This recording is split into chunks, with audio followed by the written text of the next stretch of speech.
You are watching Trinity Episcopal School Production Network. TESPN.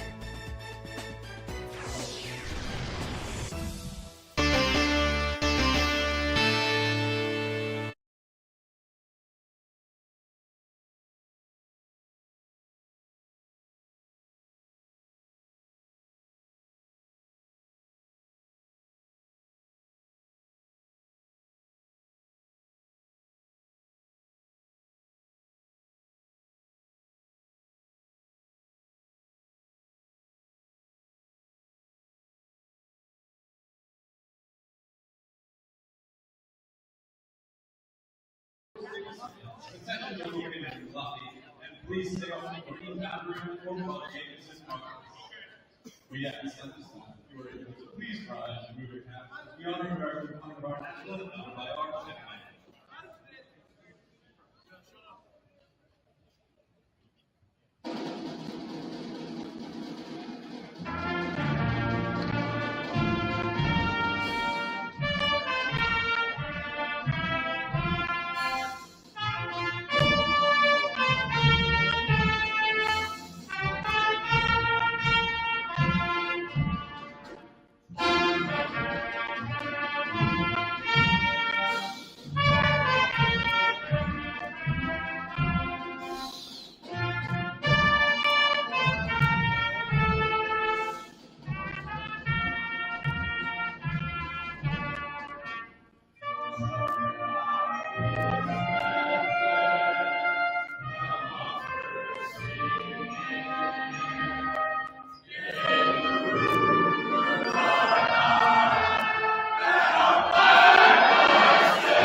On a frigid Tuesday at the dawn of the year, old foes clash again.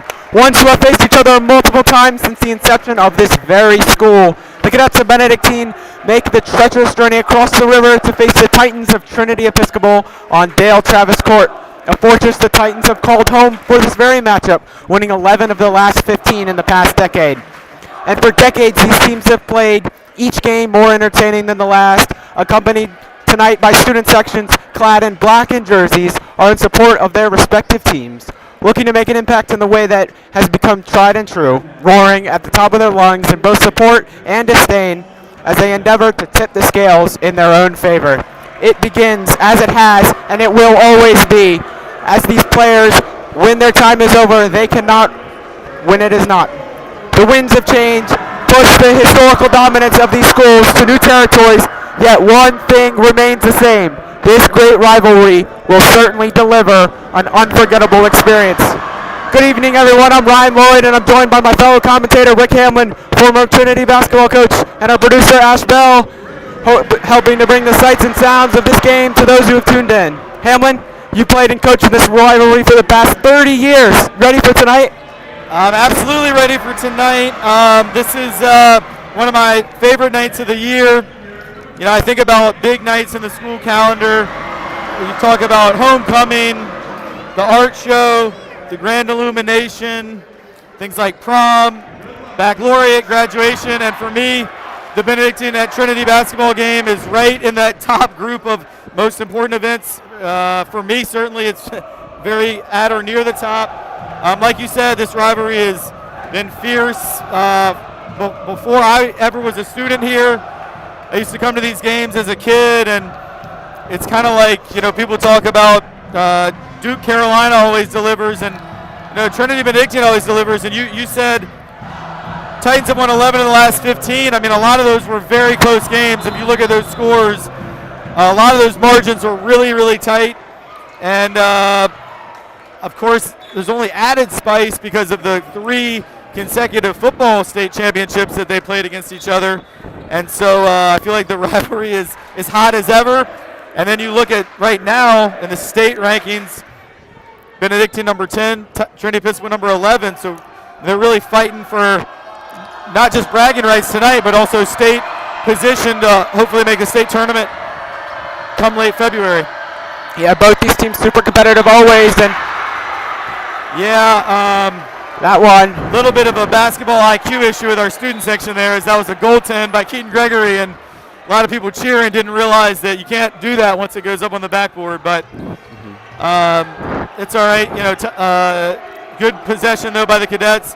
They're under their first-year head coach, Coach Dooley, but he has a wealth of experience. Bill Dooley was the head coach at the University of Richmond for several years, and all the way back in the early 90s. So, he's a gentleman who's got to be, I think well into his 60s at this point.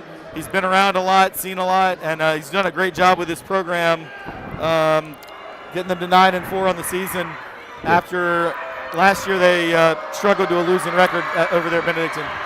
Yeah, Traken's foul will bring number 23, Trevor Tolson, to the line. He'll miss the first. This game stays level at 0 each. No. It's 2-0 on the goal. 2-0. Oh, that's right. I'm sorry. I completely mind blanked. It's all right. This is about the loudest this gym's been in a long time. It's hard to even hear anything. It is hard to hear, which is how it's supposed to be. So, man, I'm just really excited for this one. Love watching these two battle, and early signs are good for the Cadets, but we're still in the first minute of the ball game here. Yep. Titans throw it around. Alex pump fakes his shot off the mark. Patrick with the rebound, and he'll get stuffed on the line, and the ball stay with the Titans. Well, one thing we see from this Benedictine team that we didn't see necessarily from Collegiate in the last game on Friday, they have a little bit more rim protection, a little bit more size with Tolson, as well as Colin Mitchell. Those guys both coming in around 6'5". I feel like Collegiate didn't really have anybody above about 6'2", 6'3". So we saw the block shot there by Mitchell, but this time, or Tolson rather, but this time it's a foul on MJ Winstead, the leading scorer, and the senior captain for the Cadets picks up an early foul. Titan senior Alex Shakin also picked up a foul at the other end. Yeah, the Titans are really going to have to rely on the freshman Keaton Gregory here, as he'll fight for that one, but Keaton, by far the tallest player. Titans going to need to really use that to their advantage if they want to guard all these tall players. Shot, Keaton gets the rebound. Yeah, Keaton's so fundamentally sound. You saw him catch that rebound above his head and just keep it above his head, and that's what you teach young bigs, and just a freshman. I'm so excited to see Keaton's development. And a great take there by Mason. Yeah, Mason, I mean, talk about development. I mean, he's really the epitome of that. I mean, he's gotten so much stronger over the past couple years, and his growth both as a player and as someone off the court has really been remarkable. He's a really great player, and just a junior. I'll be gone next year, but I think Mason will continue to do great things going forward. Yeah, talking about Mason reminds me of Maddox Patrick, his brother, who got him confused a couple times last broadcast. But the JV Titans were able to get a victory tonight, 64-59. The JV team improved. I think it's 9-1 now on the season, and the second win over Benedictine. Tolson there will collect, and Benedictine will take a 2-point lead.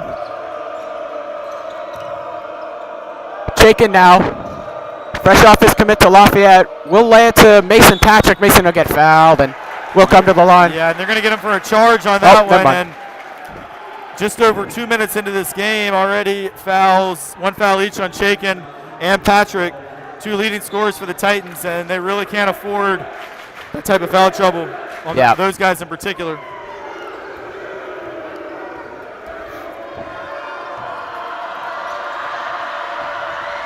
Benedictine now Tolson It's a with great D Gregory. by Keaton, but got to get the rebound. It's out. Shot clock does reset, and Brent Thompson will force that one out of play. Yeah, I thought that might have actually been off the foot of Winstead there, but they're going to say Thompson touched it last. Shot clock at 15. Miller's pass doesn't find quite the target, but the ball will stay with the Cadets. Well, I'm really impressed with the turnout by Titan Nation tonight on a school night. Student section is packed, clad in black, as you said on that great intro, Ryan, and just waiting to explode. Yeah, it's MJ Winstead's three-pointer. Trey Coles puts up a three-pointer of his own, and that one will fall down, and the Titans will take the lead for the first time tonight.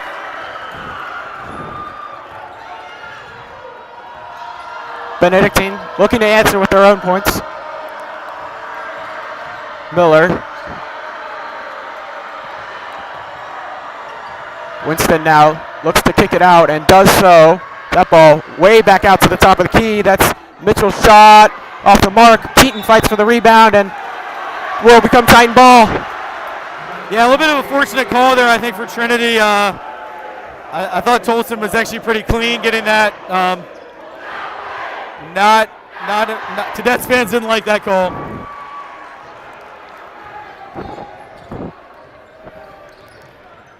Yep.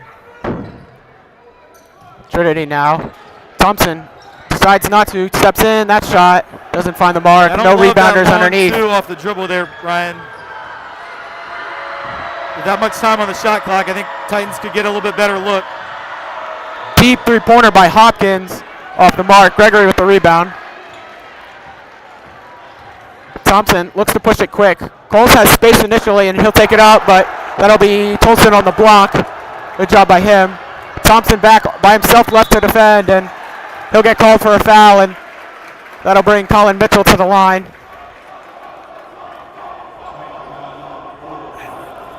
I think Brent Thompson was in really good position there, and then he swings down right at the last second. Officials are almost always going to call that. You may be able to see on your screen now Coach Blazer telling him to keep your hands straight up. Coach Blazer is exactly right. Just no need to go down on that. You're not likely to block the shot. Brent Thompson coming in at about, 5'9", 5'10". You got Charlie Miller several inches taller than him on that layup, and so I think that was an ill-advised block attempt. And that's now the third Titan with an early foul and almost a turnover there, as Mason Patrick was not ready for that inbounds pass, but Brent Thompson was alert. It would also bring Titans with 3 team fouls so far. Still 3.5 minutes left to go. Neither team with a substitution yet. Chaikin, spin move. He'll go around and put that one in. And complete class there by Alex Chaikin. His just ability. I mean, that's what we talk about Mason Patrick growing. I mean, Alex Chaikin has been able to refine his game so well over the past couple of years to transform from really just a perimeter shooter who needs a screen to be able to push the ball and into the paint, and he'll get the rebound off of that one. And then now a deep three by Chaikin. Yeah, I don't love that shot either. I mean, a little early for a heat check. 26-footer contested off the dribble. I mean, Alex has earned some leeway as the senior leading scorer, but don't love that shot. Yeah. Tough hit. Gregory looks to get a foul call, but doesn't, and it'll be back in lead with the Cadets. Lead's changed hands 4 or 5 times, I think, so far. One of the things we talk about in this rivalry, how competitive it is. Trey Coles looks to put up a shot of his own, and that one will fall. Yeah, it's big. Trey Coles is now taking it strong to the basket a couple times, as well as hitting a 3. And hopefully he's picking up where he left off last Friday night, hitting the huge game-tying shot that sent the collegiate game into overtime. And Trey looks good early. Yeah, we talked about in the interview with him post-game about just how important it is for him to play well, because especially I think he's the player that if he plays good on the night, the Titans always do good. A lot of other players can really have a hot night, but sometimes it might not always translate. Coles, however, when he's on, the whole team's going to be on, because it really presents a really, really positive third scoring option for the Titans. Yeah, and I mean, Luca Puccinelli with 2 consecutive baskets for the Cadets down at their end, using his size and strength advantage. And, I mean, Luca is, I believe, signed to play football at Wake Forest. And so it's literally kind of a man against a boy in there with the senior ACC-bound football player going against the freshman Keaton Gregory. And it's definitely a little bit of a adjustment for Keaton. Luca just trying to big boy him and use his strength, and it worked those possessions. Mason Patrick tried to use his strength there and did so, but initially that was a great job by Benedictine. Get down there, get those initial 2 points. Yeah, good take for Mason Patrick, and we watched him on Friday miss his first 3 free throws, and then I believe the rest of the way he made 4 or 5 consecutive free throws after getting those misses out of his system. So, I mean, Mason has a great ability to get to the free throw line. He takes the ball hard to the basket, and so if he's able to hit, that's going to be a huge advantage for the Titans as he goes 1 out of 2 that time. Winstead now telling the offense what he wants them to do. Initial pause. Defense there by Mason Patrick. The Cadets still scrambling, looking around at the perimeter. That one dropped that one back. Shot clock to 5. Layup is up off the mark, and good job defensively by the freshman Josiah Walker, who's just checked in. Mason Patrick puts up a 3 of his own, and that one hit absolutely nothing but net. Yeah, I love that inside-out 3. You've heard me talk about that a lot, Ryan. When you penetrate into the lane, draw the defense, that kick out, the percentage goes up a good 20 points when that ball's coming out to you. And then Mason was just able to step right into his shot. Titans back in lead. Yeah. Cadets now, they'll find Puccinelli. Teran Nelson guarding him, and Teran will get called for a foul. Well, we talked about Luca Puccinelli's physicality. Teran Nelson is not afraid of a little physicality himself down there, and you saw him really try and push Puccinelli away from the basket, but I mean, he did foul him. Teran didn't like the call, but the way this game's been officiated in the early going, you're not getting to get away with using that much body. And Puccinelli's able to tie it back up. Sometimes for big, strong guys like Luca Puccinelli, who comes in at 6'7", 245, sometimes free throws are a challenge just because it requires so much touch, and he's obviously a power player. But his first free throw looked pretty good. That one a little too strong, though, with 12 seconds to go in this first quarter. I don't know if the Titans are aware. The clock is down to 7. Coach Blazer yelling at him to get into it. 4 on the clock, 3. Shaken it's a good from look. the corner. Yeah, can't argue with that shot. Yeah. Open look from your best shooter. So we're right back where we started. In terms of start of the game, tied. We're tied again at 14-all in this first quarter, and it kind of has played out how we expected. I don't think either team led by more than 3. Yeah. And it's been physical, been loud. We're really not even, Ryan and I, if you're watching at home, I can really barely hear Ryan. Yeah. I mean, now it's a little quieter with the quarter break, but it's awesome in here, man. I mean, just such a great environment. Probably my highlight of this school year so far, certainly from a TESPN standpoint, was the football game at Huguenot High School, the regular season football matchup between these two that Trinity Episcopal won. I think it was 36-7. Now Cadets got us back a couple weeks later, of course, at their place in the state finals, but it's got that same kind of an energy to it as that game did. Yeah. There's just an electricity and a buzz in the building, and that's awesome, right? I mean, that's what we're here for. Yeah, that's what makes these games so entertaining.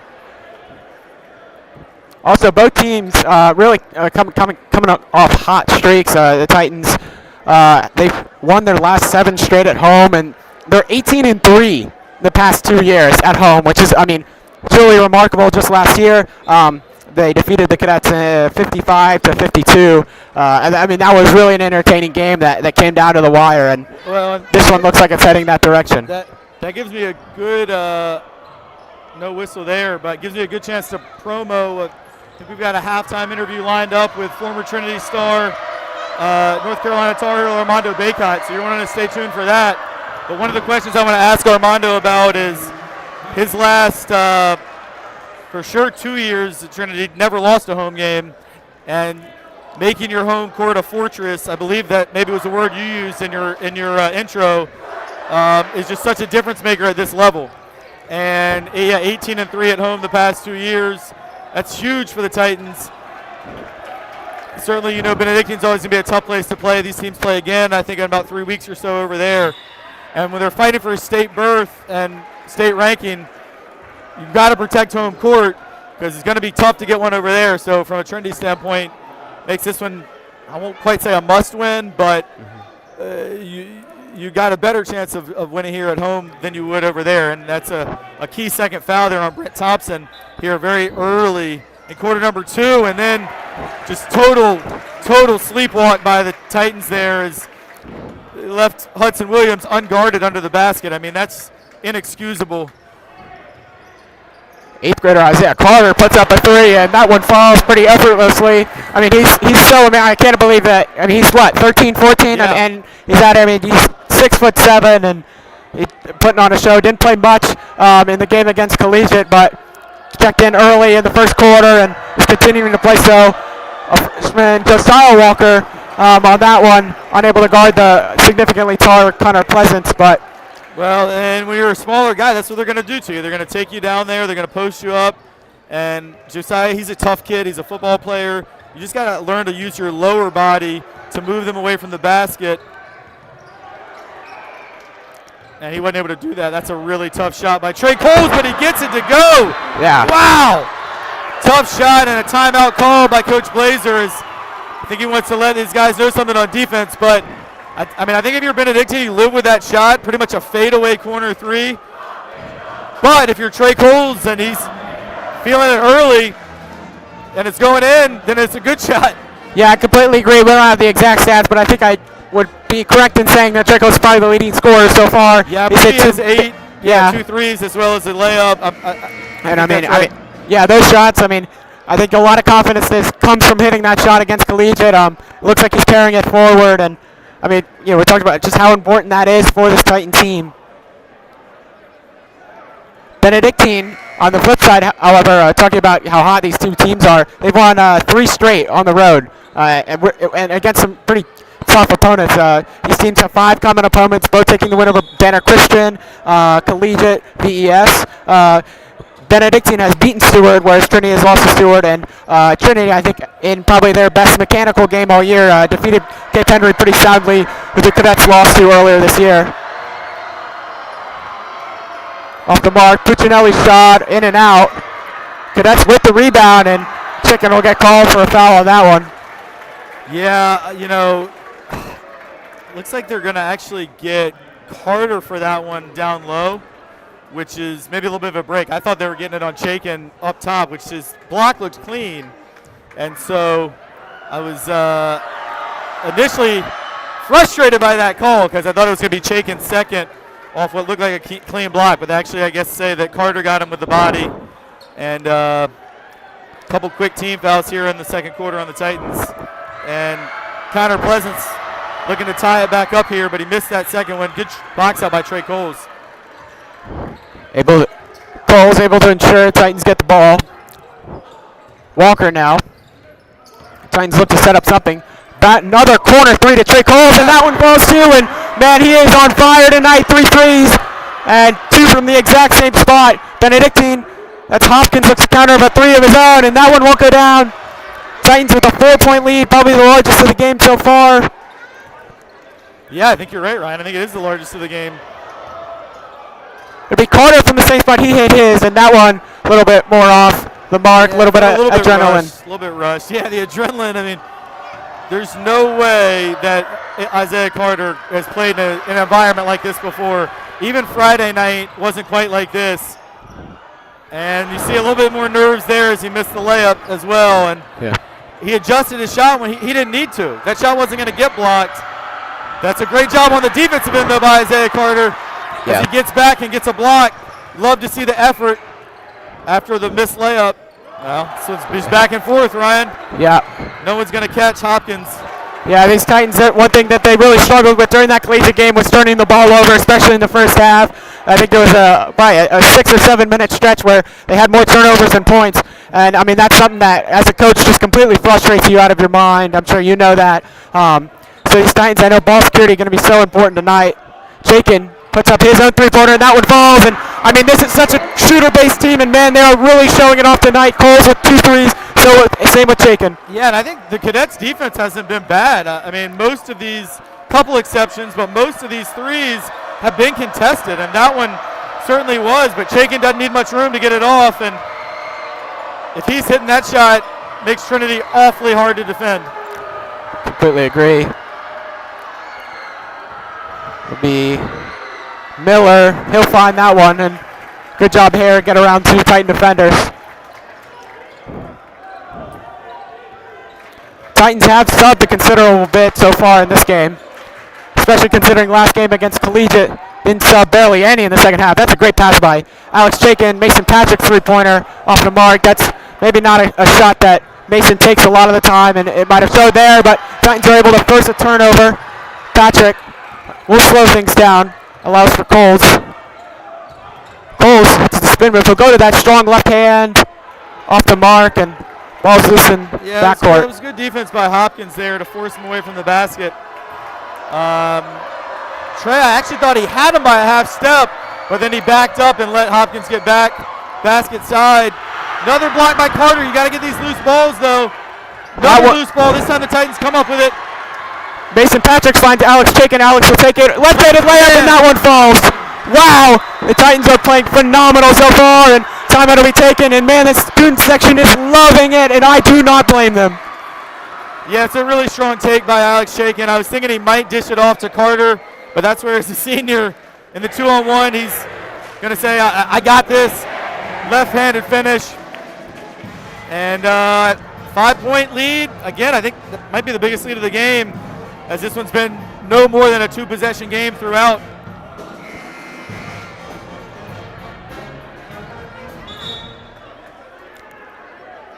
Yeah, the Titans, I mean, have been just amazing so far in offense, and those 2 blocks from Carter, we'll see him stay in the game. I mean, being an 8th grader in this environment is short of incredible. Yeah, I'm sorry to interrupt, Ryan. I'm really impressed with Carter's defense, and he's also hit the 3.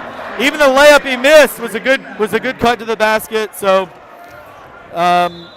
really got to be exciting for him as a, like you said, 13-year-old kid playing out here against mostly juniors and seniors and having a big impact in his very first Titan Cadet game.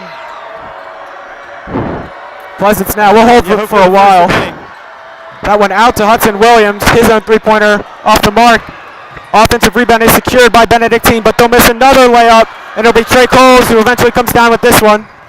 Coles looks to take it himself on his right-handed side. That shot way off the mark. Trey Coles, a lefty, maybe not as comfortable going to that right-hand side.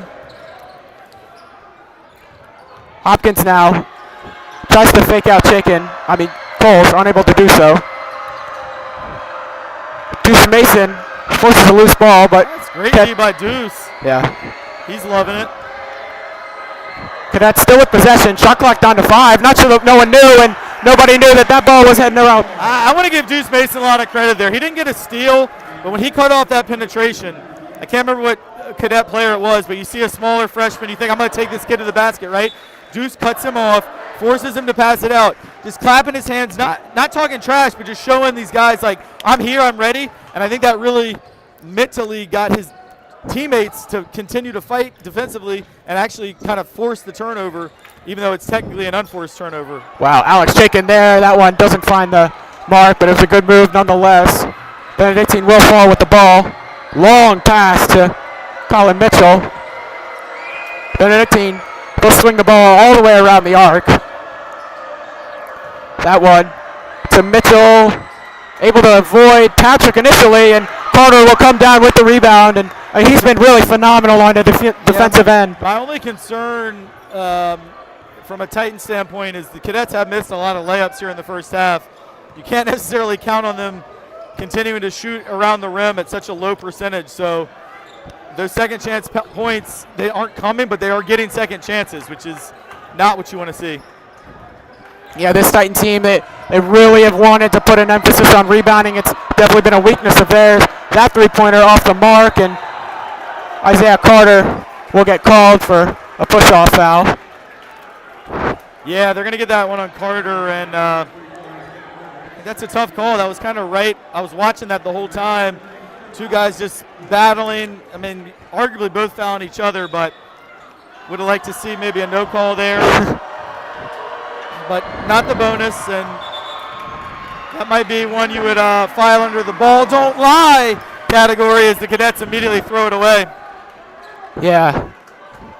Deuce Mason on the coverage initially, forced the errant pass, and the Cadets, I mean, that's probably I know there was another one that, a pass that definitely didn't find its mark as it hit the Titans bench. But you're completely right in that the Titans have been pretty good on the offensive end, but maybe some gifts from the Cadets that they haven't been able to respond, at which we know they're capable of, and if they are able to, that one blocked out. I mean, just phenomenal. Keaton Gregory looked to go up, and number 32, Manny Villegas, was just able to shut that down. 6'8", you know, this Benedictine team is much bigger than a couple of the recent opponents we've seen, and they do provide that rim protection. All right, so we got 37 seconds till half. Stick around at halftime. Got an interview lined up with Armando Baycott, all-time leading rebounder at University of North Carolina, and of course Trinity alum, state champion here at Trinity. I see him. He is here, and hopefully making his way up here for the interview. And that bucket there extends the lead to 7. Shot clock is off, Ryan. We'll see if the Cadets hold for the last shot. Trinity up by 7 so far. Jakin will close that one out. 10 seconds. Ball's tipped by Coles. Cadets recover nonetheless. Hopkins looks to drive himself. Keaton Gregory says not in this house, and that one slammed out with just about a second left. Titans, they had one play earlier where they just left the man completely unmarked, but unless that happens again, they're going to go into the half with a 7-point lead.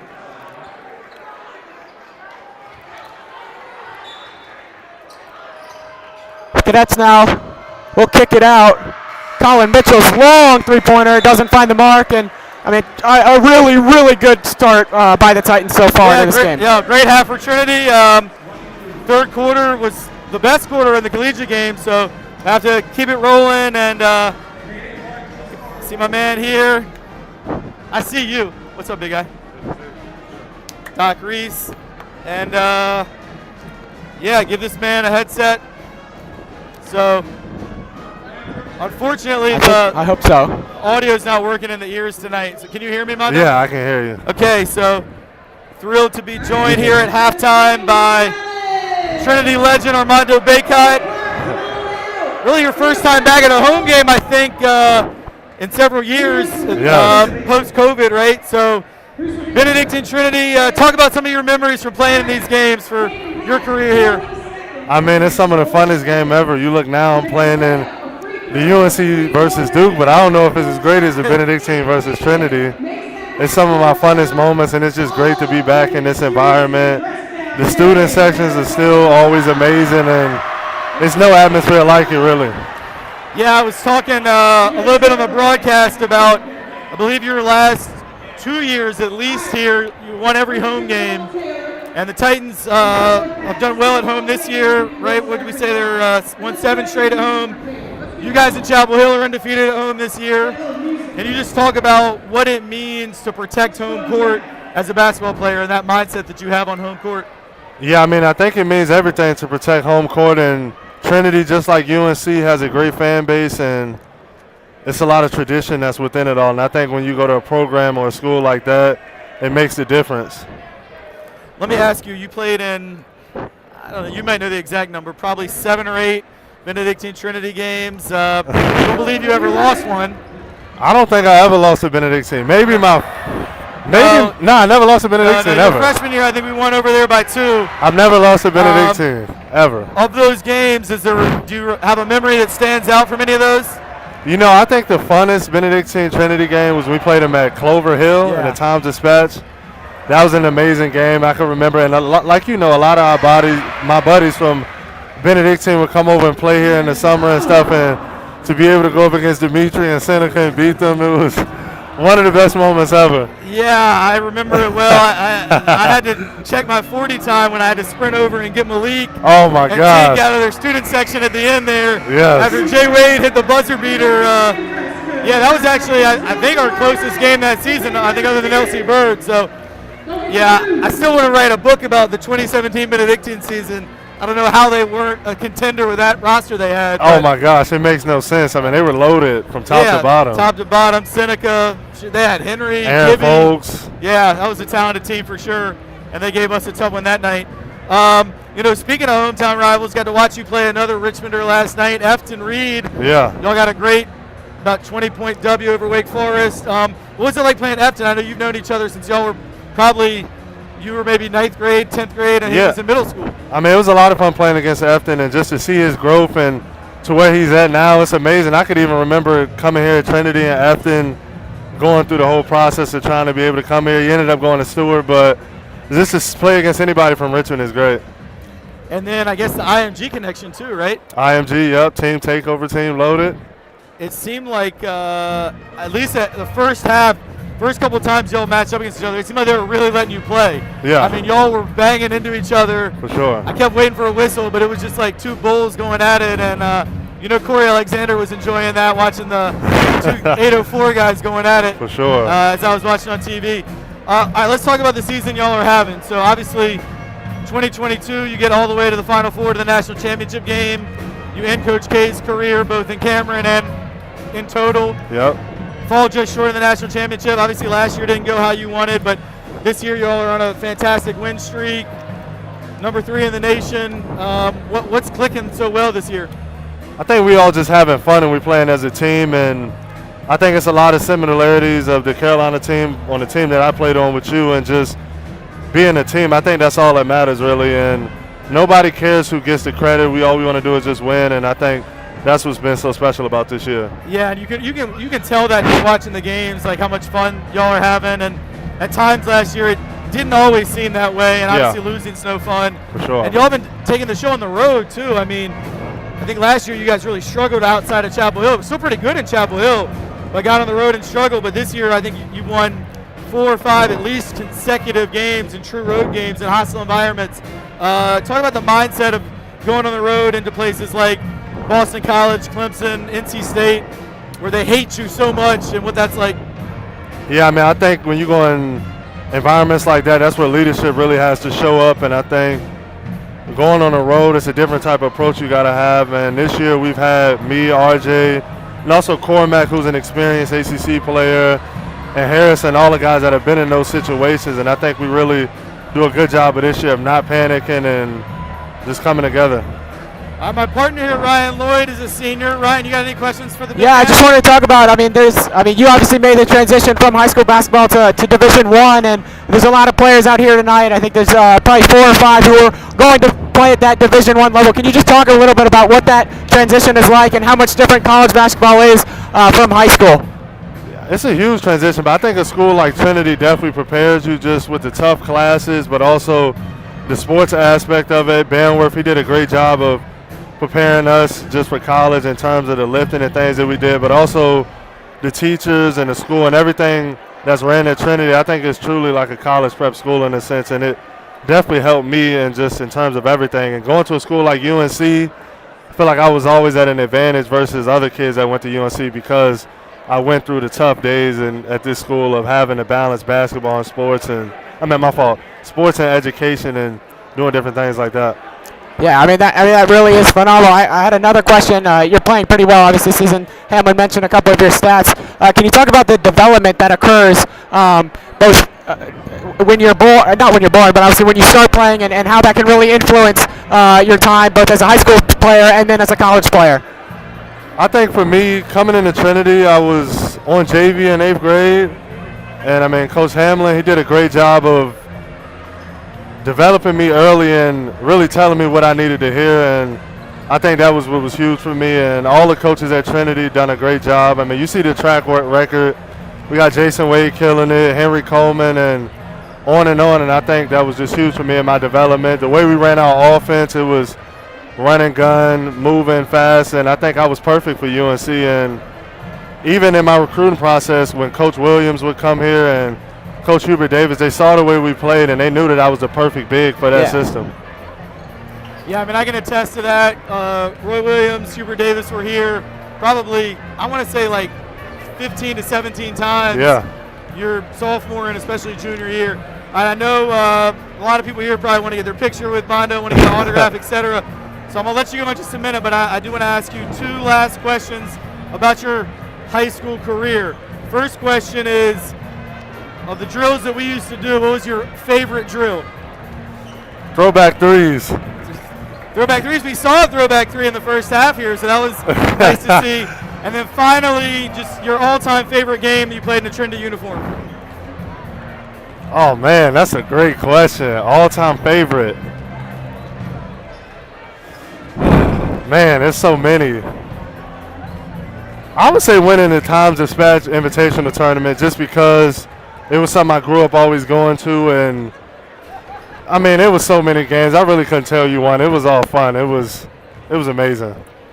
Well, we really appreciate you taking the time out. You've been interviewed by hundreds of times probably at this point by people, famous people in the news media. So spending some time with Trinity senior Ryan Lloyd and myself, we really appreciate it. You would have loved if we'd had TSPN when you were here.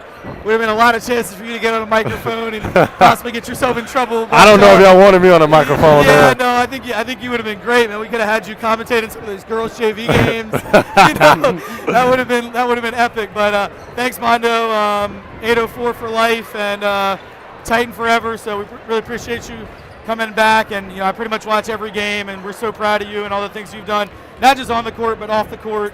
Academically at Carolina, you're a graduate of one of the best universities in the world. So thanks, man, for coming back. Yep. Go Titans. Let's get this one.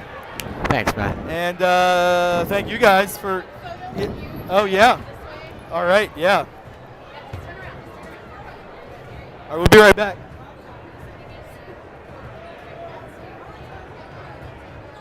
Hey, Reese.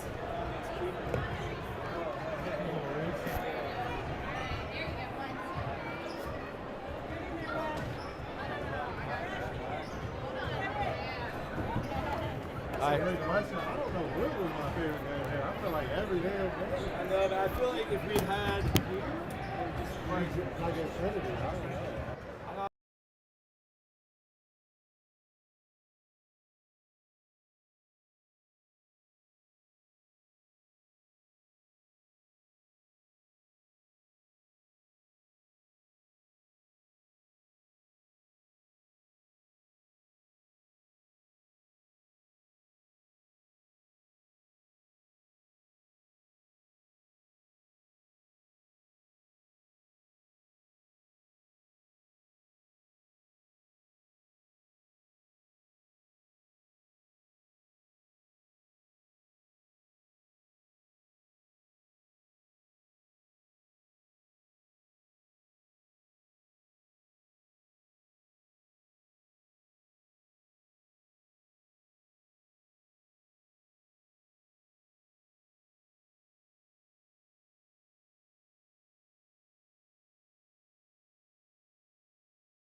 Probably go ahead and. Alrighty. We second are. half underway. Yeah, just was gonna say once again, thank you so much to Armando Baycott for joining us for that halftime interview, and it's always awesome to see any alum, but certainly probably the most famous athlete to ever come to Trinity. We now have another special guest join us here for the third quarter with Ryan and I, Dr. Steve Reese, and Dr. Reese, of course, the preeminent orthopedic doctor in the Richmond area. Some people say the entire state of Virginia, over there at Ortho Virginia. But Dr. Reese is one of the few people. This has not been a good start to the third quarter for the Titans at all. But one of the few people who's been on both coaching staffs, not the only one, but one of the few. And Dr. Reese was on the Benedictine staff for many years, then came over and was on the Trinity staff. And just, I wanted to ask you, Coach Reese, just like your impressions of this rivalry being on both sides of it. It's fantastic and has been for years. I don't know if there's a better one in the state, let alone the city. You want to pull it up here? Can you hear me now? Oh, nice look. Finish that. Yeah, I'd say these two squads, they respect each other. I don't know how much they like each other, which makes for a great rivalry. And it's gone back and forth. You know, there's been big wins on both sides of the bench. I know you got the better of them more often than not. I know when I was on the bench, you guys beat us in a really big game at Benedictine. And then I was fortunate to come over here, and we got at Trinity, we got the better. 11-4 Trinity in the last 10 years. Wow, that's huge. Yeah, I know Trinity really turned the tables in large part thanks to your coaching. And your coaching as well. You know, one thing I think about these two schools is on the surface they couldn't seem more different. All boys, military, Catholic school, a co-ed, Episcopal, not military school, and yet I find like the kids and the graduates do have more commonality. Yeah. You know, even when you compare maybe with some of the other Richmond area schools that we won't mention, like I feel like once the games are over, Titans and Cadets can kind of chop it up and enjoy each other in a way. I don't disagree with that at all. I think they're more alike than they are dissimilar. Very loyal to their school, to their people, hard-working, a lot of grit on both communities where they really take hard work as something that means something to them. I have a lot of respect for both. Obviously, I work with both still as the doc, and I've stuck around with both schools for a reason. They both mean a lot to me and different reasons.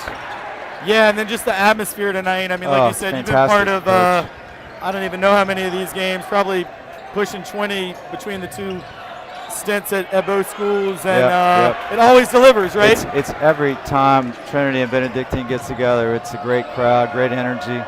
And when the other kids show up at both gyms, it just makes for a special night. Well, it's a great start here to the third quarter for the Cadets as they turned a 7-point halftime deficit into now a tie. Yeah. With a 9-2 run. Titans need this one from Chaikin, and they're going to not get the shot to go down, but he's going to get 3 free throws. And that's not the foul if you're Coach Dooley over on the Cadet sideline that you want to put.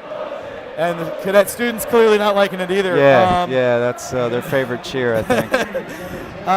You know, I don't know if you heard Armando say at the beginning of our interview with him, and you're a Duke guy. Yes. So people might not know Dr. Reese attended Duke University, was a student manager there, kind of in the glory, well, I guess Duke's glory days are kind of forever, but in the late 80s, early 90s.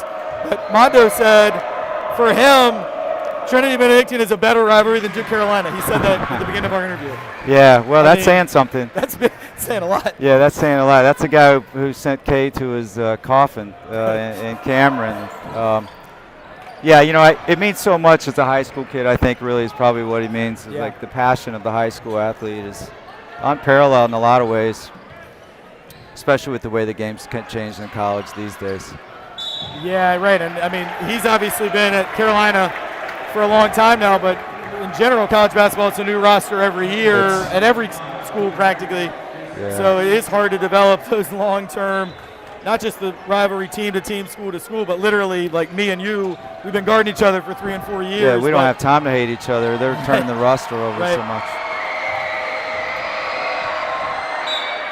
Yeah, I mean, that's definitely a foul on Mason Patrick. He doesn't need to get up in the air there, and it's going to give the Cadets a chance to tie to the free throw line with Colin Mitchell. As we've been talking about the big picture here, but Alex Chaikin made 2 of the 3 free throws to put the Titans back on top. And Ryan, Coach Reese and I have been talking for a while here, but what have you seen in these last I think in the second half? I was just going to say, I mean, Benedictine has really clawed their way back into this game. It's now just a 2-point lead with the ability to take it even closer to that. Titans started off the half with a 7-point lead and has dwindled since. They haven't had much on the offensive end.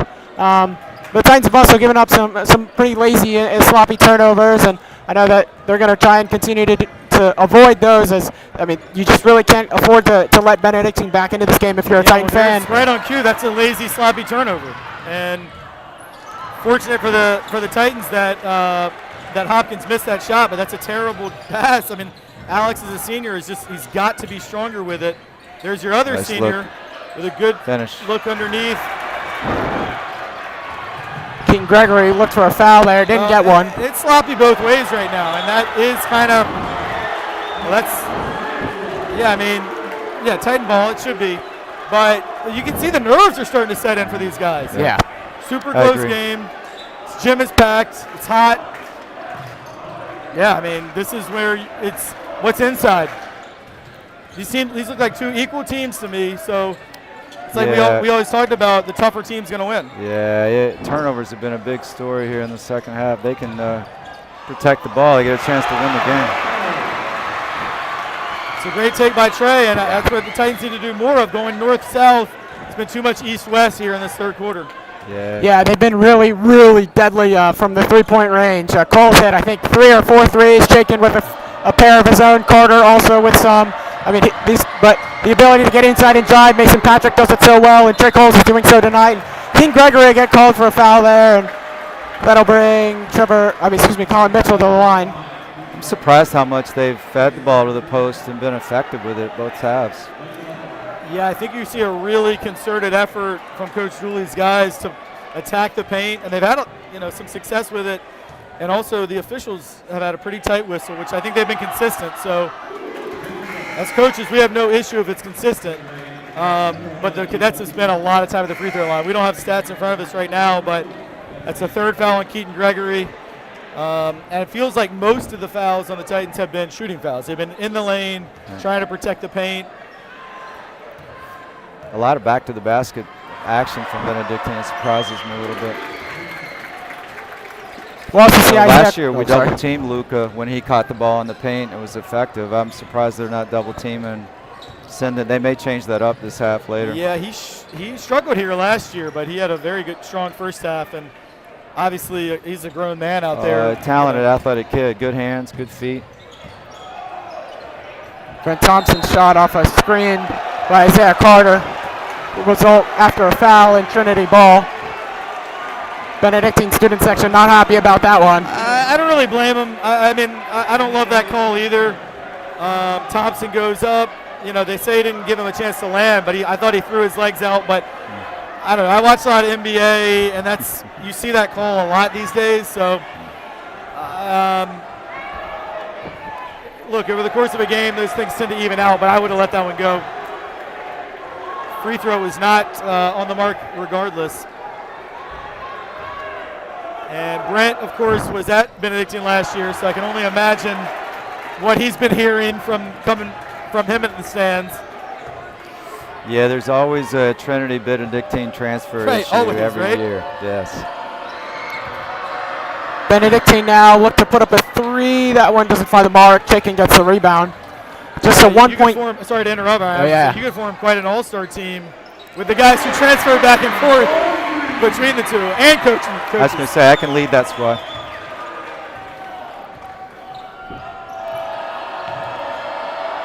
Benedictine now down 4.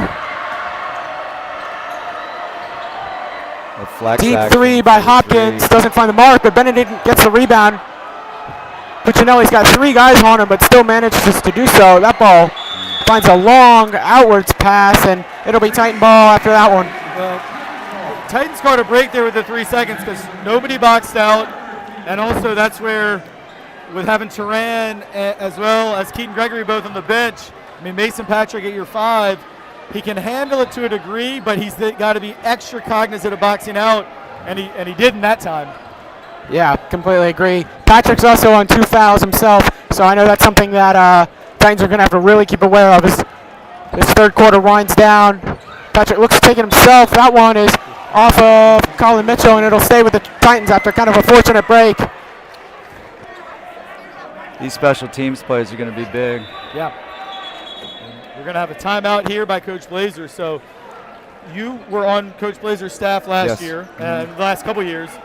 So in a timeout here, is he drawing up a play? Yeah, I think he's either really comfortable with the baseline out of bound action that he's run all year, or they'll run something special here because he knows how these special teams plays, if you can score on these come the end of the game, they're the difference a lot of nights. So he takes them seriously, and he's very good at the X and O's components on these things, really good. Yeah, on my right hand here, I've got Coach Reese. On my left hand, I've got Coach Hauser, who is not does not have a microphone right now, but you talk about drawing up inbounds plays. Yeah, as Coach good as Hauser, anybody in the business. As good as anybody in the business. Yeah. Spider, Wolverine, several, line. Line, nice call. All Coach Hauser's inbounds plays worked. This looks similar to line. Yeah, Little screen back the pick, screener. Screen the screener. Well defended by the Cadets. Yeah, they switched it. But you still got Alex with a whole side to himself here. Nice. It's a tough shot and a tough finish. You could not have defended that better. Yeah. Yeah, we talked about it in the first half. The Cats have done a pretty good job at defending. The Titans have just been really clinical tonight. That one's loose. Trey Coles will pick it up. Love it. Alex shaking now. That one falls, and Titans section goes wild. Quick to get back on defense. Can't afford a momentum swing. Yeah, just love that hustle by Trey Coles and the immediate look up and hit ahead. Have not been many transition points tonight for either team. And it gets the crowd bouncing too. Even a mediocre dunk. We'll take him any way we can get him It's like me trying to dunk a tennis ball. on an 8-foot basket, maybe. Good shot there by Will Hopkins. Able to keep Trey Coles off his back.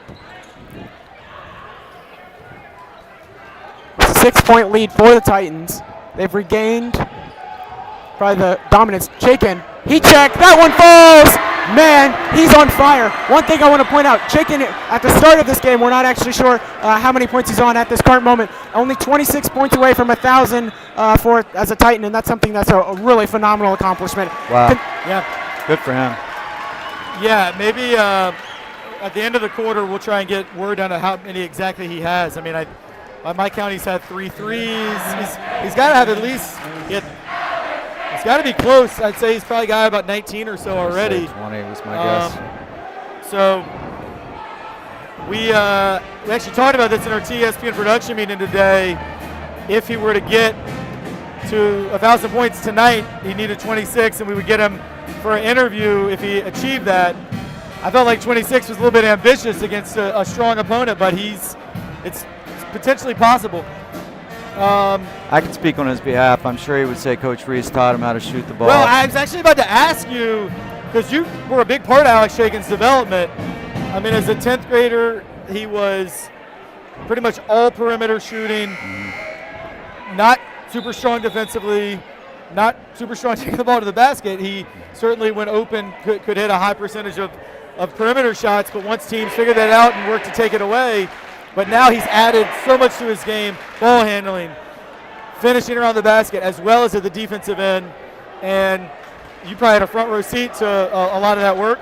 Yeah, proud of him for all that. I think a big part of that for him was nutrition, strength, physical development. He was just a late blooming kid physically. And I think he's got a lot of room to grow physically, and he'll just get better and better. They have a real good kid in that league. He's going to do great. Yeah. Cuccinelli off the pass.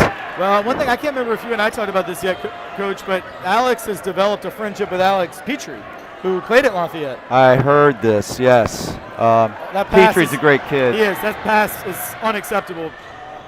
It's just a straight pick six. Yeah, I mean, a weak east-west pass, can't have it. Yeah, it leads to an open layup, too. It's like the worst possible turnover you can have.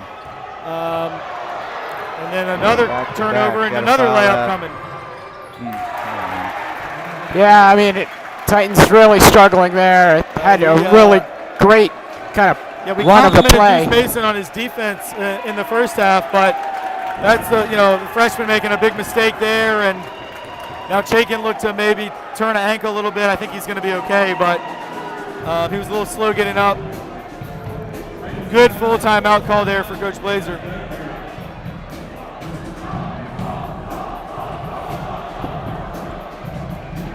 guys do a great job, by the way. I hear a lot of good things about this whole broadcast from a lot of the alumni and other schools, frankly. They appreciate you guys calling these games. Well, appreciate that, and appreciate Ortho Virginia, sponsoring this segment tonight. Thank you. I guess I know you're going to want to lock in on this fourth quarter, so I'm going to let you go. Yes, sir. I would ask for your favorite memory of a Trinity Benedictine game that you coached. I tell you, my most vivid memory is me on the Benedictine bench when you guys really flipped the script for Trinity basketball in a lot of ways, winning that game in that gym down on Shepherd, which kind of catapulted you in the state tournament and really kind of turned the program around, in my opinion. Well, and to go full circle on that, we had of course, as you know, we had Armando on for the halftime interview. Armando was at that game as an 8th grader over there at Benedictine. Yeah, I believe that. I did not know who he was yet. I was running down to the locker room celebrating, and this tall 13-year-old tapped me on the shoulder and said, "I'm coming to Trinity next year. I want to play for you." And the rest is history. Yeah. It was a lot of wins that night. Yeah, that was a big-time win for the Trinity program. Unfortunately, I got the bird's-eye view on the opposite bench that night. Yeah, well, somebody in the Reese household was happy. Yeah, my kid remembers that game well. He sends his best, by the way. Best to Eli as well. Incredible leaders, especially his senior year on a team that made it to the state Final Four and shared a Prepley title and probably had no business doing that. And again, we talked about the misses on the basket. Do they know the clock's at 5? Jakin's got to get a shot up here from the volleyball line. Yeah, even Alex isn't making that one. All right, well, thank you so much to Dr./Coach Stephen Reese for joining us for that third quarter. Nobody has the unique perspective on this rivalry that Doc Reese has. Thanks for being here, man. Rick, thank you, man. Good seeing you. Good talk the rest of the way. And, Ryan, I think we've hopefully tried to, in that third quarter, Ryan, we've tried to focus on this great game in front of us, but also a bigger perspective of the Trinity Benedictine rivalry and people who've been a part of it. But let's now really hone in on this game tonight. I mean, that quarter, ultimately, Cadets outscore the Titans by 2. So I believe I have it as a 18-16 quarter for Benedictine. But it looked for a while there in that first minute or two like it might really get away from the Titans as that 7-point lead shrunk to 1 almost immediately. And then Alex Shagan and Trey Coles, the two seniors, really stepped up at the offensive end and gave the Titans some points when they desperately needed them. That was my take. How about you? No, I completely agree. I mean, the game just became really close, really physical.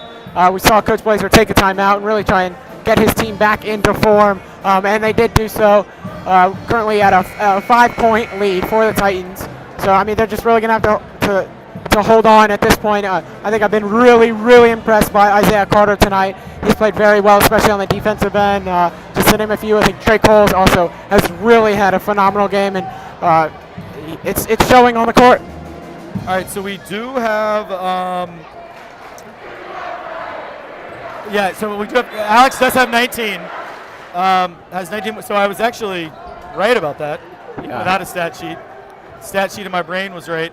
Another turnover, and that's just how the third quarter started. Yeah. Cadets went zone there, and you can't pass to guys that aren't open. No. But Alex 7 points away from hitting 1,000 for his career. Trey Coles with another 3. He's been automatic. I know that's something he's wanted to feel like all year and even last year, and I mean, it's really coming to fruition now in this game. Biggest moment, stars shine the brightest. Benedictine now. That one, good move there by MJ Winstead, and he'll put in a pretty clinical layup. Benedictine, at least off the inbounds so far, have been a little bit more eager to press the ball handler. Double Jakin, great look, good block. That's what rim protection does for you there. You know, it allowed Mitchell to leave the post and go double. Tolson gets over and blocks the shot. And at this level where some teams have rim protection and others don't, it can be really a huge difference maker. You know, if you look purely at guard play, I don't see a whole lot of difference between Collegiate and Benedictine. But when they played each other, Cadets win by 17 because it's really hard to get easy looks around the basket against the Cadets, whereas Collegiate just didn't have that size protecting the rim. Shakin draws the foul there. Yeah, that one on Connor Pleasant. We'll see two subs coming in. Or excuse me, Brent Thompson went over to talk to Coach Blazer, but we'll see Keaton Gregory coming to the game for Isaiah Carter.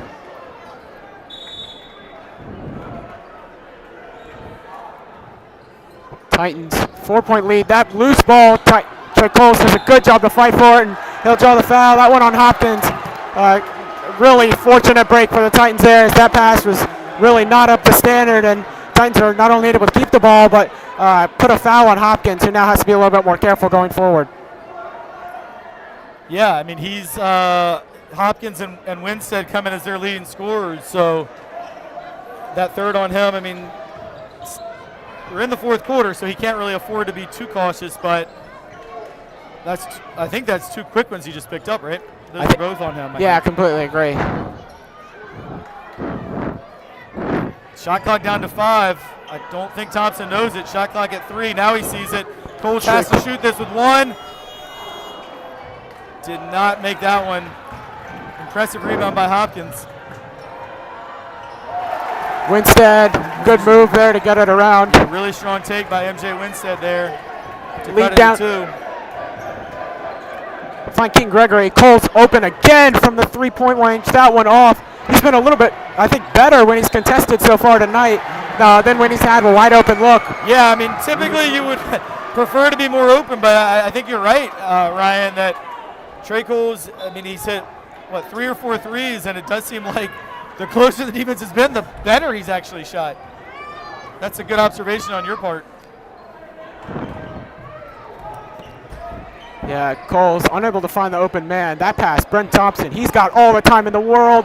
That shot off the mark, but it'll stay with the it'll stay with the Titans. Excuse me. Can't really ask for better shots than the Titans have gotten the last couple possessions. But I mean, at the end of the day, in a 2-point game in the fourth quarter, you've got to make shots if you want to win the game. This is going to be another foul on Benedictine, their third already in this quarter, as Manny Villegas was holding Shakin there as he tried to cut through. Yeah, that's one thing. Actually, he's calling a double foul, it looks like, and I think that is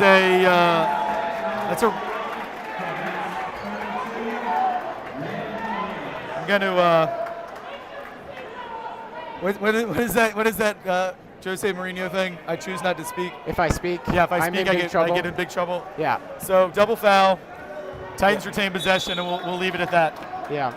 Doesn't really change anything. Second foul on Shakin. There's the underneath inbounds. Yeah. Dr. Reese talked to us about those underneath inbounds being something that Coach Blazer spends a lot of time on, and we see it pay off on that one. Beautifully executed. Yeah, I mean, just phenomenal pass from Ben Thompson. He missed that 3 earlier and then comes back with a really fantastic pass.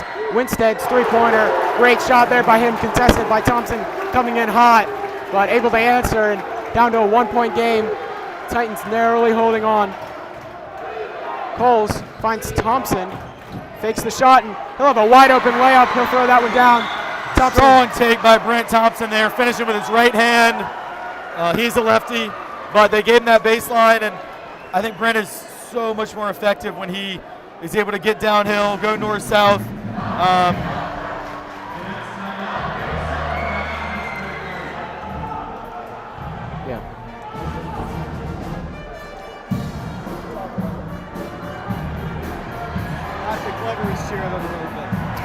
That's all right. Yeah, and with the Cadets on 3 fouls with almost 5 minutes remaining, I put some real pressure on them because they have to be really careful, because if you start to get into the bonus, all the Titans have to do is get the ball to Shakin. And then if a foul's committed on him, he comes to the line. We know how deadly he's been at the free throw line.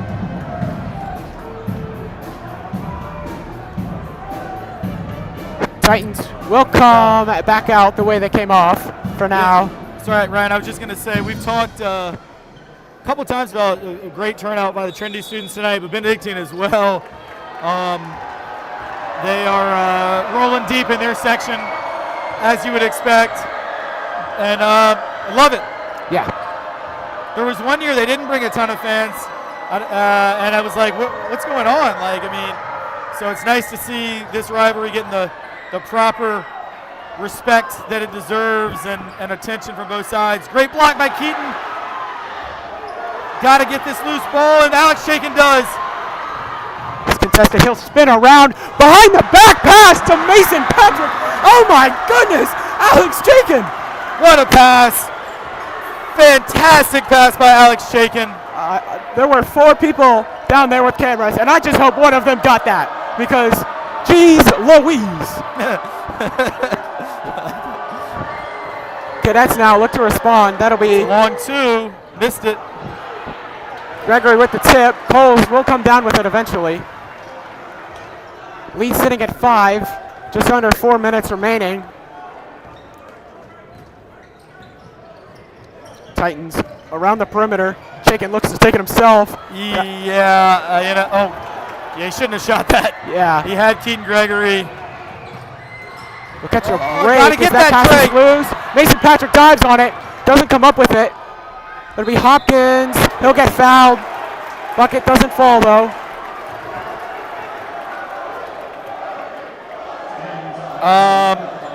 I love Mason Patrick trying to dive on it. I think Trey Coles actually should have already secured it just a split second earlier, but he tried to reach down instead of diving on it in the first place. And it's going to be 2 free throws for Hopkins. And the 4th foul on Keaton Gregory. It looks like for now, Coach Blazer is going to go ahead and roll with Keaton with the 4 fouls. And I think Keaton he's given great minutes. He has provided that rim protection on the Trinity side that we've talked about. And he really does a good job getting to the right spots and executing the plays. I know for a fact because he spends a lot of time in my classroom. Keaton has that playbook completely on lock. Jump ball, cadet ball. Yeah, Thompson there. A little lackadaisical. Kind of gives up that loose ball. The Titans have turned over probably 5 or 6 balls right at midcourt. Under circumstances that they definitely had pressure on them, but it hasn't been like a lot of double teams that there's a moment that you're like, wow, this is really tough, and you really need to pull something off. There's just kind of been one-on-one play that hasn't been quite up to form. That'll be Winstead. His 3-pointer falls, and that'll get the Cadets right back into the game as it's tied up now. Cadet student section are roaring. I was just about to say, like, that's a shot you can kind of live with. I mean, it's a tough, contested. Now Winstead is taken over here, but a huge block by Shakin. But MJ Winstead with 2 big steals and a 3. And, he obviously knows Brent Thompson's game well. They were teammates last year. And Winstead desperately wanted to beat Trinity, which he was not able to do last year. Yeah. It'll be Hopkins, his 3-pointer. Keaton Gregory with the rebound. I mean, that's why he kept him in, able to force off Puccinelli and come down with it. I mean, talk about a swing. Titans earlier, they had that another loose ball, and Cadets initially able to capitalize. Titans really need to score here to kind of regain control. Shakin looks to make that happen, in and out. Rebound. And we're just about to wind to the 2-minute mark. Tie game. Charlie Miller. Winstead looks to slow it down. Has Thompson guarding him. Kicks it out. It's Mitchell's 3-pointer off the mark. Must have rebound. Trey Coles pulls it down. Find Shakin.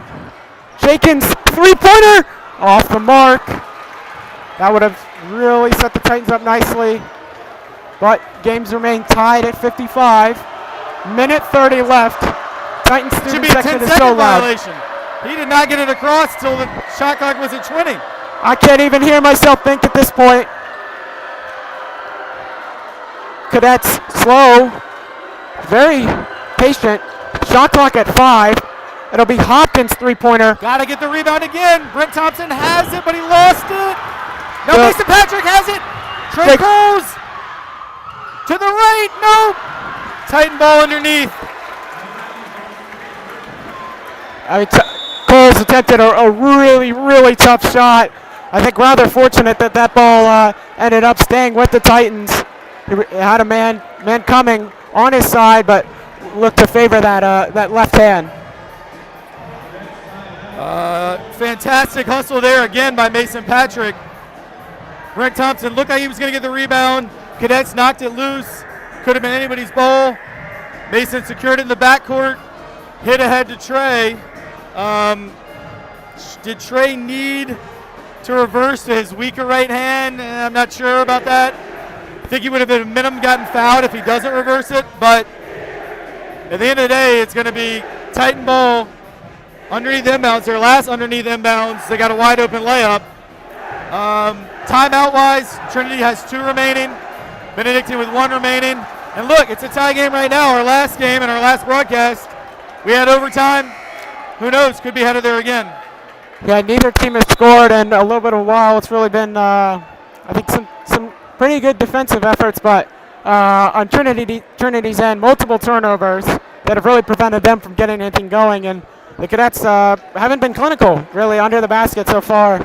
Well, gosh, I mean, since Winstead hit the 3 to tie it, I mean, both teams have missed quite a few shots consecutively. Yes. And it's been a while since the Titans scored. Shot clock is still 20 on it. Titans taking their time, looking to set up. Gregory with the screen. It'll come back to him, but it'll fall through his hands. Unfortunate turnover. 55 seconds on the clock. Cadets will get a chance. Keaton will come out in favor of Deuce Mason. Brent Thompson goes over to talk to Coach Blazer. Yeah, I thought that was a good look by Trey Coles. Couple subs here. Deuce Mason in for defense, as well as Teran Nelson. Cadets with the ball and actually have a chance to go 2 for 1 here on the shot clock situation. If they could get a shot quickly, they would assure possession back, but it's blocked by Teran. There is about a 5 or 6 second differential, but it's 5 on 4 here. Shakin takes it himself. He's fouled. He's going to shoot 2. Yeah, we're good. Good identifier there by Alex Shakin. Able to find that he has a good chance of getting fouled if he goes for that shot, and he finds it. Had a pass, but decided that that would probably be the better percentage option, and he will come to the line. Titans' best free throw shooter. I actually don't know if he's at the 26-point mark. I don't think so, and I don't think these can take it over. First shot off the mark. Uncharacteristic miss for Chaikin.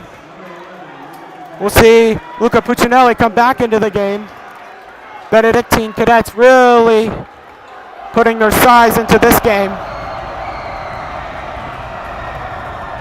Chaikin's second shot off the mark as well. Cadets with the rebound. Yeah, they can hold for the last shot here. The shot clock is off. Titans need a stop.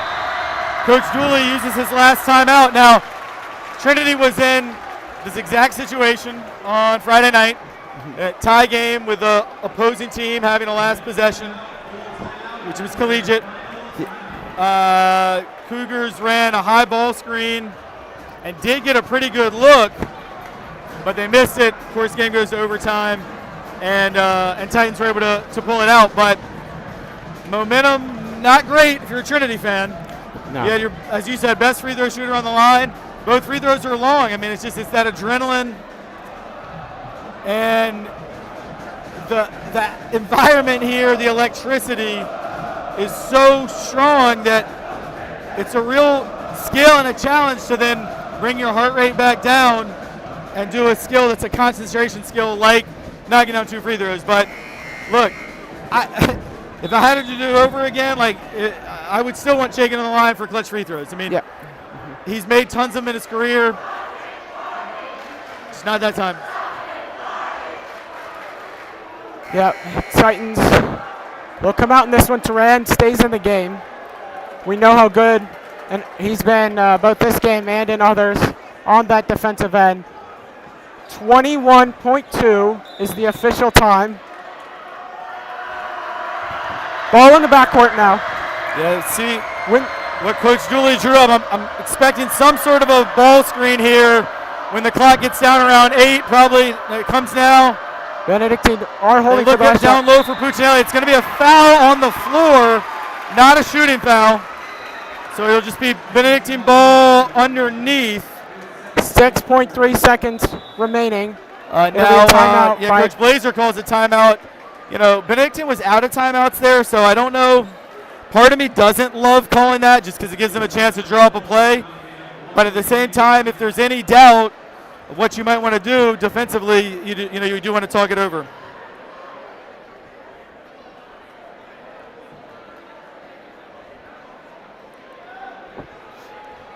Yeah, the Titans here. Man, this is tense. I'm not even down there. My heart's beating fast. It's hot. There's so many people in this gym. I think the official listed capacity is somewhere around 1,700, and in this building, if I had to guess, we're currently sitting somewhere around 1,500. There are so many people in here. There are, and the number of Trinity Benedictine games that I've been a part of as a player, coach, or spectator that have come down to possessions like this, it's a lot of them. I said it earlier this game that it usually does, and it's right, what you would expect in a game like this. If you're Trinity, the mindset is one stop, and you've got to rebound. Yeah, right. Of course. The first shot will probably go up with 2 to 3 seconds left. You cannot allow the second shot, and we've talked a lot tonight about Benedictine's height. Benedictine now. Look to find the inbound. The initial defense. Trey Nelson will poke that one out. Trey knocks it away. I mean, no time came off the clock, which I think it should have. And same thing for Benedictine. Ball. This good one. D so far. It's going to have to be a tough one. He missed it. He missed it. We're going to overtime again. Wow. Back-to-back overtimes from back-to-back rivalries. You cannot ask for anything better. This is just amazing. The student section, biggest it's been all year, completely wild. Hamlin's going wild. He's throwing up signs. He's having fun, and I am too. And so is Benedictine.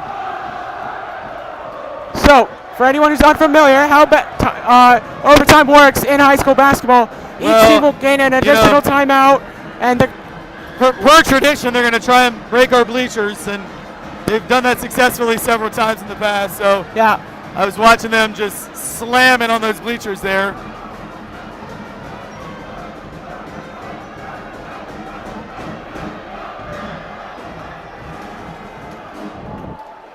All right.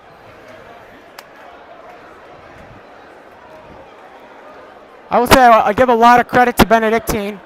They were sitting at 3 fouls with about 6 minutes to go in the quarter and are only at 4 now. I mean, that's a really disciplined team that Coach Dooley has put out there after really dropping some kind of key moments to give away those fouls initially. To can really restrain yourself just goes to show how much control he has over this team and what he wants them to do.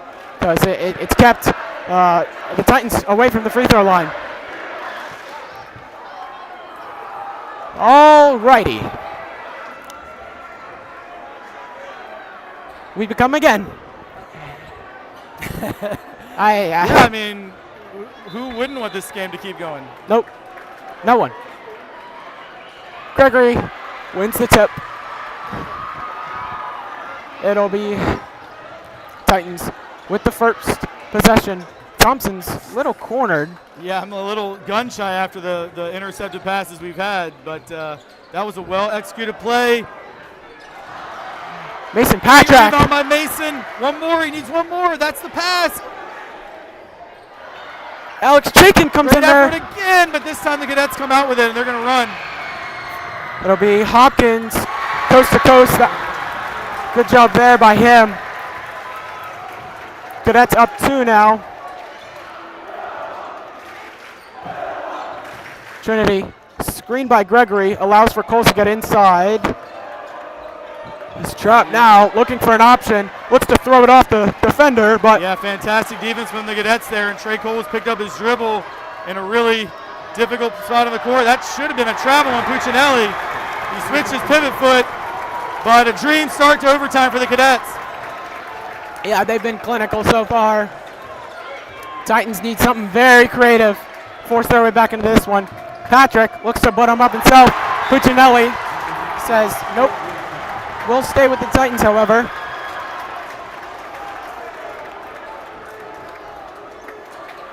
Cadets up 4.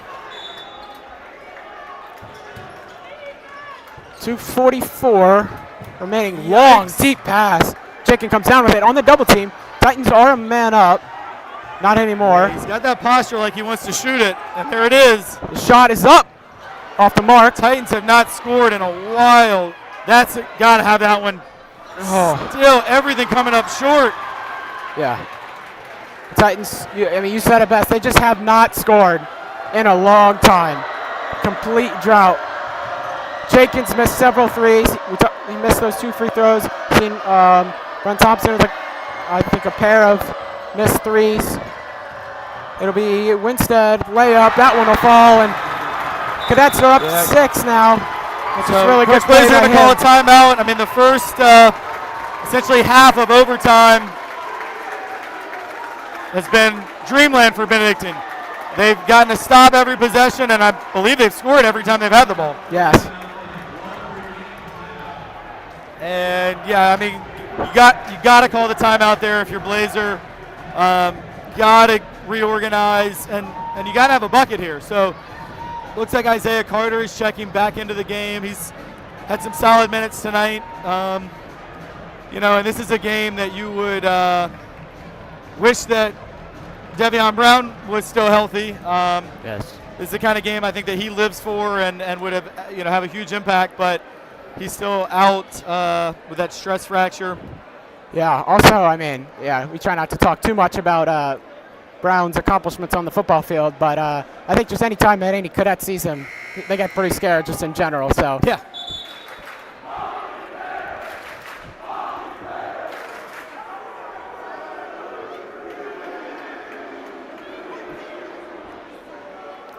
All right. First half of overtime, if you want to call it, is over. And now, both teams with 1 timeout remaining.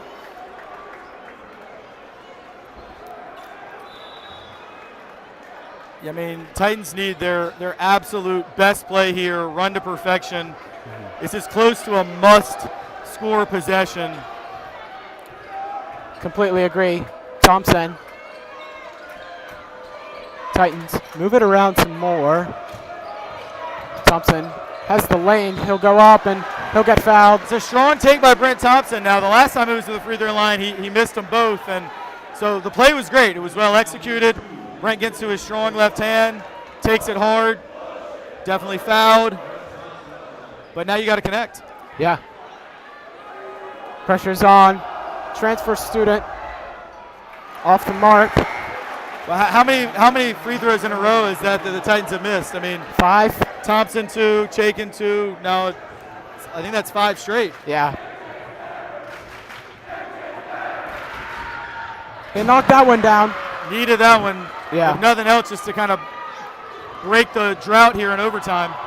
Yeah, it's a Titans' first point in probably 6 minutes. Yeah, I think that broke at least 9-0, maybe even 11-0 run for Benedictine. Cadets looking to burn time off the clock. Winstead. Shot clock dwindling into single digits now. He'll look to take it himself. Good defense there, but Puccinelli's on the other side. Pretty uncontested, able to get a quick rebound. Titans need to counter with points of their own. Coles looks to make it happen himself. That one goes up. Doesn't find the mark. It looks like pretty much the opposite of the overtime in the collegiate game when the Titans were able to get out to I think a 7-point lead. Now a 7, make it a 9-point deficit as the clock heads under a minute, and really disappointing overtime from a Trinity standpoint. It should put Thompson back at the line.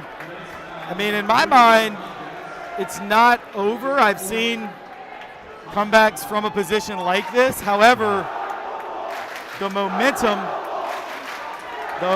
is so much like in the Cadets' favor.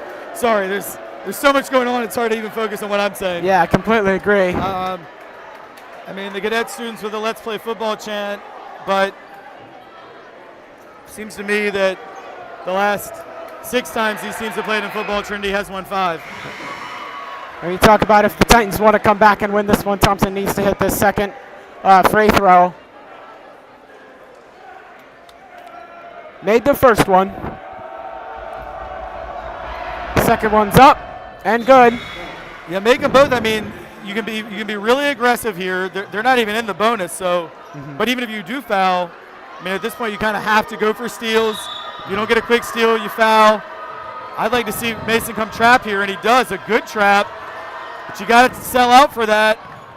Cadets move Yeah, the ball around foul quickly. now. Must foul. This one won't even put him on the line. The next one will.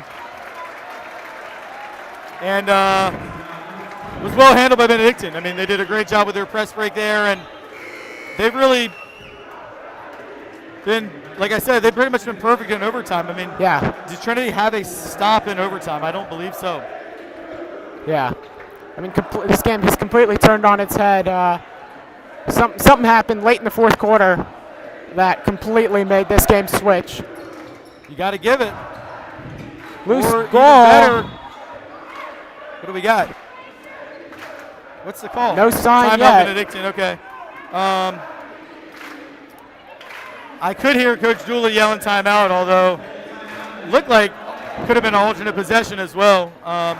Having said that, the possession arrow was with Benedictine anyway, so either way it would have been their ball. Dooley is forced to use his last timeout.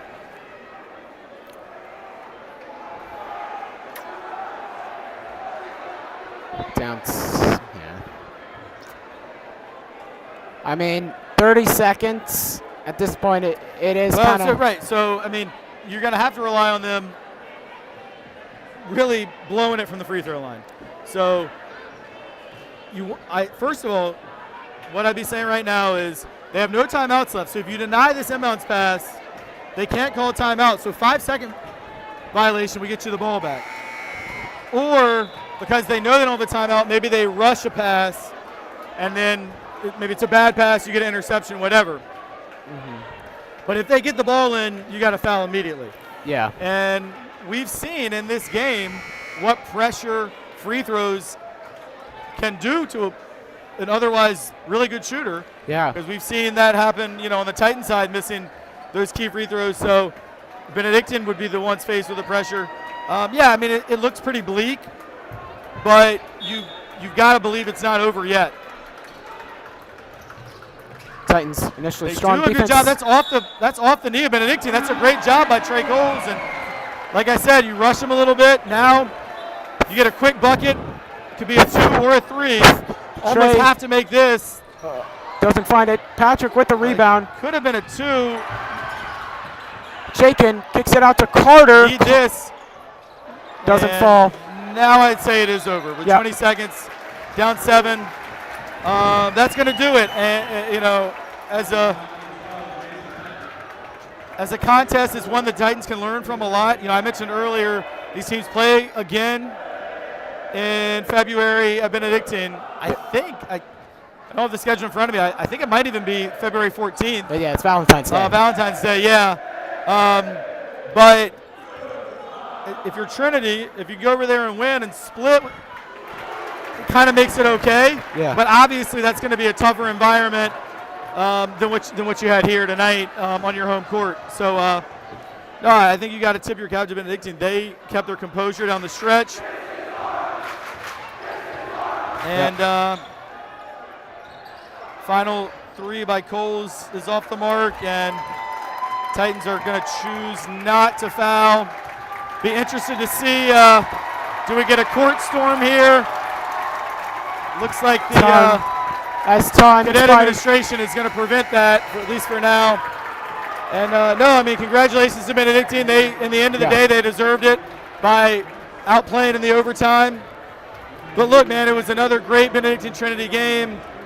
Could have gone either way. Yeah. Incredibly fun atmosphere. obviously from our standpoint, not the result that we wanted, but you really couldn't ask for a better way to spend a Tuesday night. Yeah, I mean this gym was packed. We talked about it being the best crowd so far this year, and this rivalry definitely doesn't disappoint in that end. But I really do.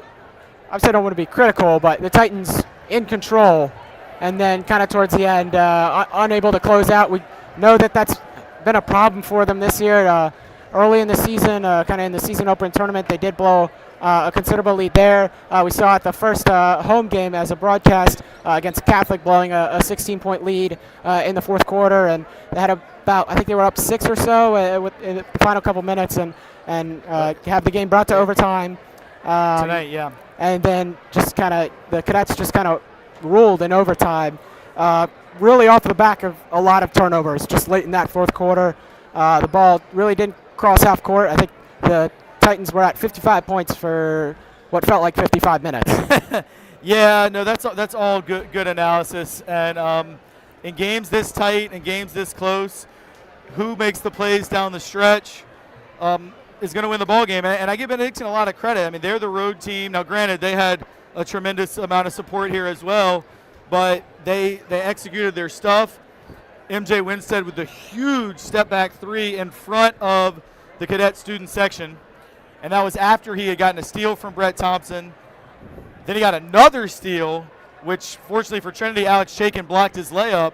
But there was a stretch there where MJ Winstead took over the game, as you want your senior captain to do. So for me, when it's all said and done, MJ is the player of the game. And the Titans, this is one that's going to sting for a while. And this is a game, as a coach, as a player, going to be hard to find sleep tonight. And the other tough thing, if you're Trinity, maybe it's a good thing, although, is you play again tomorrow. Yeah. Right? Like, sometimes after a game like this, you want to hide and not see the gym for a week and just lick your wounds. But then again, other ways, you want to get back in the gym as soon as possible. So tomorrow, Trinity has another home game against Life Christian. I can guarantee you it's not going to be like this. Nope. It's not going to be this atmosphere.